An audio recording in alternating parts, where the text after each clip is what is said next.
မြန်မာပြည်မှာအလိမ်ဘိန်းလို့နာမည်ကြီးတဲ့ Dream 125ဆိုင်ငယ်ကထိုင်းနိုင်ငံထုတ်ဖြစ်ပေမဲ့ထိုင်းနိုင်ငံရဲ့လမ်းတွေပေါ်မှာတစည်းတလီတောင်တွေးဖို့ဘာလို့ခဲရင်တာလဲဒီကြောင်းနဲ့ပတ်သက်ပြီးတော့မိတ်ဆွေတို့ဘူးတူတရအောင်ဗီဒီယိုလေးကိုအဆုံးထိလိုက်ပါကြည့်ပေးကြပါဦးမင်္ဂလာပါ Deliver M ကနေပြီးတော့ပြန်လည်ကြိုဆိုလိုက်ပါတယ်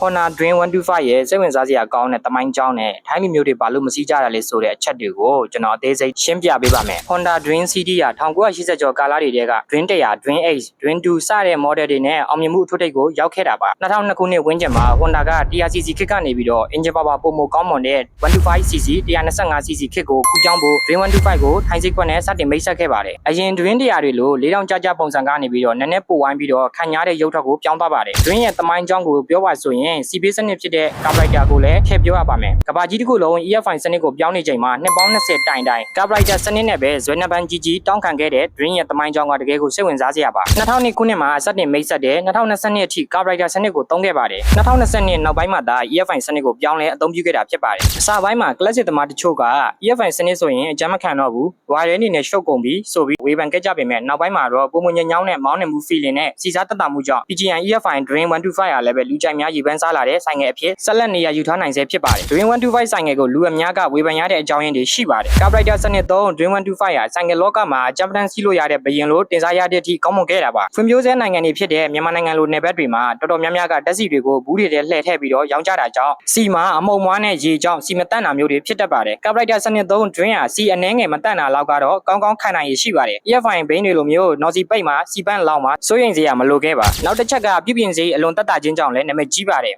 တခြားသော Weight 125တွေလို ECU ကွန်ပျူတာပေါက်တွေမှာအာယုံခံစင်ဆာတွေမပါတာကြောင့်ဘယ်တော့ရွာကဆိုင်ငယ်ပြင်ဆိုင်မစိုးပြုပြင်နိုင်ခြင်းဒါအပြင်အကြမ်းပတမ်းခန္ဓာရည်နဲ့ engine ရုံးအား low and torque အလွန်ကောင်းမွန်ခဲ့တာပါအရင်ကလီဗာဆွဲလိုက်တာနဲ့တောက်ခနဲ့ယုံနိုင်ပါတယ်ဒါကြောင့် carburetor နဲ့အသားကျလာတဲ့ကျွန်တော်တို့လိုမြန်မာနိုင်ငံကသူတွေက Dream EFI စနစ်ဘိန်းတွေကို carburetor စနစ်သုံး Dream လောက်မကြိုက်ကြတာဖြစ်ပါတယ် EFI စနစ်ပြောင်း Dream တွေကအထက်မှာအရင်ကဘိန်းတွေထွက်ပျော့သွားတဲ့အချက်အပြင်EFI ဖြစ်လို့စီရွေးပါတယ်ဒါအပြင်ပြုပြင်ရခတ်တာတွေပြုပြင်စေးကြီးတာတွေကြောင့် carburetor စနစ်သုံး Dream fan တွေကမကြိုက်ကြတာပါတကယ်ဆို EFI စနစ်သုံး Dream 125တွေမှာလည်းအတချက်တွေအများကြီးရှိပါတယ်စီစားအလွန်တက်တာချင်းစနိုးရလွယ်ကူခြင်းညင်ညောင်းနဲ့မောင်းနေမှုနဲ့အရှိန်တက်နှုန်း engine power တည်ငြိမ်ခြင်းခိမိတဲ့ future အဆင့်မြင့်တင်မှုများပါဝင်ခြင်းစတာတွေပဲဖြစ်ပါတယ်ထိုင်းလူမျိုးတွေဘာကြောင့် Dream 125ကိုမစည်းကြတာလဲအဓိကအချက်ကတော့ Honda Way CD ရဲ့လွှမ်းမိုးမှုကြောင့်ဖြစ်ပါတယ် Way CD ဟာ Dream ထက်နီးပညာအသစ်ဆန်းတွေကိုစောစောစီးစီးရခဲ့ခြင်းရုပ်ထပ်ပိုင်းမှာလည်းပုံမခိမိပြီးတော့ sporty ကြကြဖြစ်ခြင်းတို့ကြောင့်Dream လို classic ဆန်ဆန်ဘိန်းတွေကိုလူကြိုက်နေလာခြင်းဖြစ်ပါတယ် classic ဘိန်း design ကြိုက်တဲ့သူတွေကလည်း Dream ထက်ပုံမချစ်စရာကောင်းတဲ့ super cat ကိုပဲရွေးချယ်လာခြင်းတို့ကြောင့်လည်း Dream ဟာတဖြည်းဖြည်းနဲ့ရောင်းအားနဲ့လူကြိုက်မှုနှုန်းတိတိတတ်တာကိုမရှိတော့ပါဘူး